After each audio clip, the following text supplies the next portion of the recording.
you and I both have really liked Goldlink's music in the past. I think even his last album, which didn't really seem to be, I don't know, it didn't seem to, I didn't see a lot of people talking about it. Diaspora, I thought was a pretty interesting album. It at least had some really good high points, had some really awesome moments in it, and good features, and a few really, really good songs. And then albums before that, At What Cost is a pretty damn good album. It's a great album. I've listened to that a lot. Like, it has a lot of replay value to it. Projects that came before that for Goldlink, like after that, we didn't speak. And I guess if I'm being totally honest, you know, I think it was still weird for me to approach this album with the very sour taste in my mouth that was left from the Mac Miller post that Goldlink dropped a while back. It's really not that important to talk about, but it does leave me still a little perturbed to the personality behind the music of a Goldlink. I was kind of hating on it at first, but then I actually came around to mostly enjoy this record. So I'm wondering, for you, expectations you had kind of going into it and off of it. Sounds like you had one listen. You know, whether it's a thumbs up or a thumbs down at this point. Well, first off, I think the album cover is tight. Yeah, let's talk about that. What the hell am I looking at? Fetus or something? What am I looking at? And I disagree with you that this is tight. I don't know about cool. this. So yeah, it's like a fetus inside of a TV, a box. Inside of a hole. It reminds me of like a Tool album cover. Also, second album this year called Haram. That's pretty weird.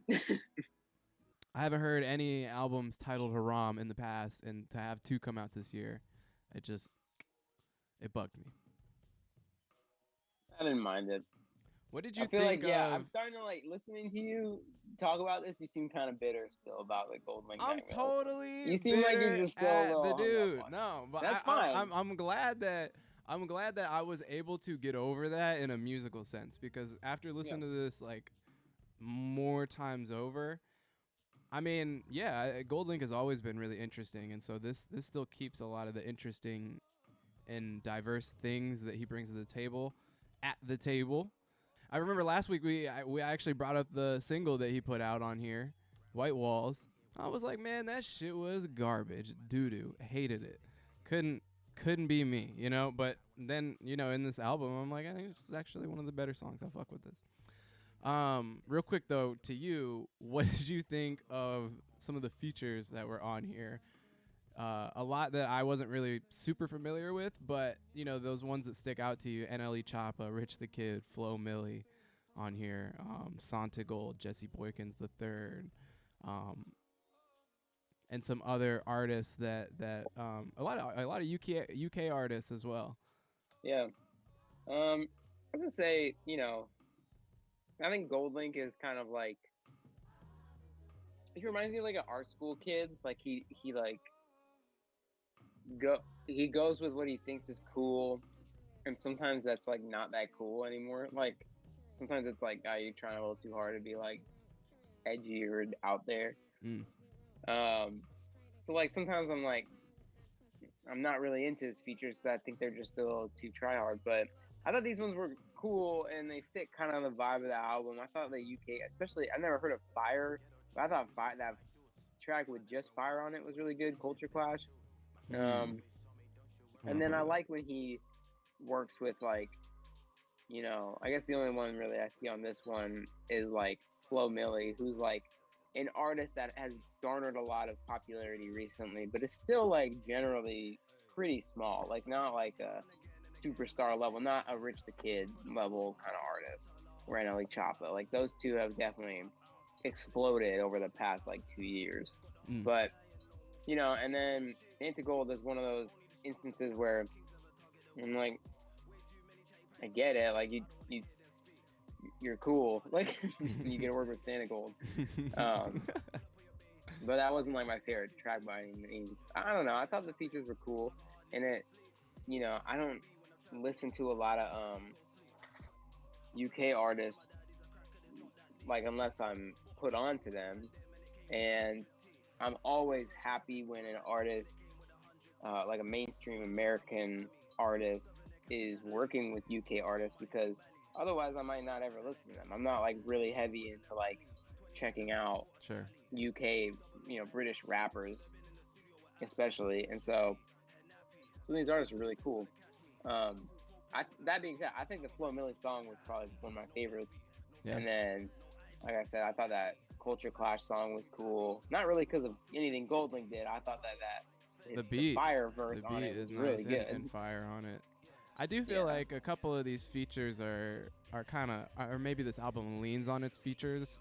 Yeah. Just a lot, like, and it still it still comes out for like good songs. There are some moments where I feel like, Goldlink is just kind of playing the back, Yeah. on his own album, on his own particular song. And another thing that kind of fortifies that opinion of mine for me is like the tendency to have his vocals like actually distant and like pulled back and kind of muted. I don't know if you noticed that in certain songs, that there's like kind of a like a phoned in texture to the vocal and like mixed back, which I found interesting. I mean, it just makes like some of the lyrics harder to pay attention to if you're not like actively listening for them. But on some songs, like on this Fire one, it's like, the other vocals don't do that. They're more forward. And then in some other songs, Goldlink doesn't do that, and his vocals are more forward and clear and easy to understand. So that was, again, not a huge negative, but definitely something that just stuck out to me as odd. And that, yeah, it did kind of add to this feeling that sometimes the features felt more important to a given song than Goldlink did.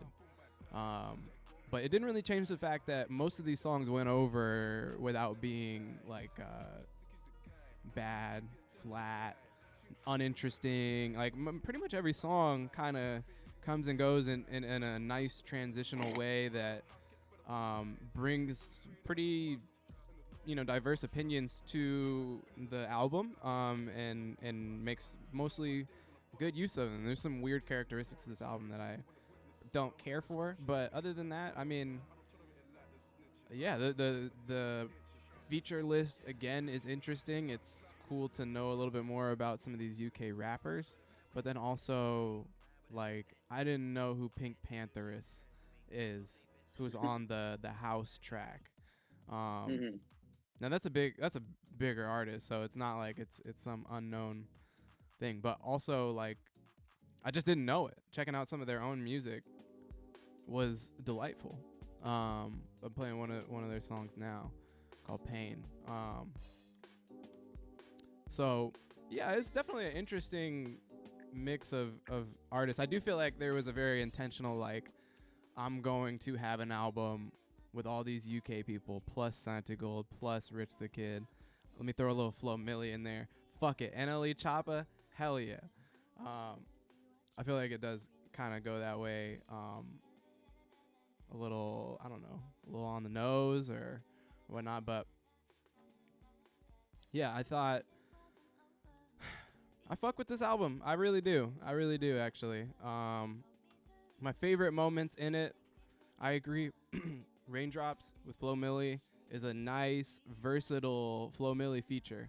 Kind of shows her ability to do something different than what you heard on her debut project. Rich the Kid, still doing it. Still getting good features every now and again. And this song for him really works out. There's a really good sound in there for having him on the feature. So that moment didn't feel so like, man, we're just throwing things together and just hoping that it sticked. It was a good idea. The Jesse Boykins feature and song I really enjoyed. Those three are all on the playlist. The house track, didn't love it at first. It continues to grow on me though. White Walls, I said, I didn't like it on the first listen, and ended up enjoying that. 202, also another good song. Girl Pacino, another song I ended up enjoying a lot. So not everything was a total hit on here. I'd probably give it about a 7.5. But given that I wasn't really in the mood for a Goldlink album at all, I was ready to hate on this, and I just couldn't. It's pretty good.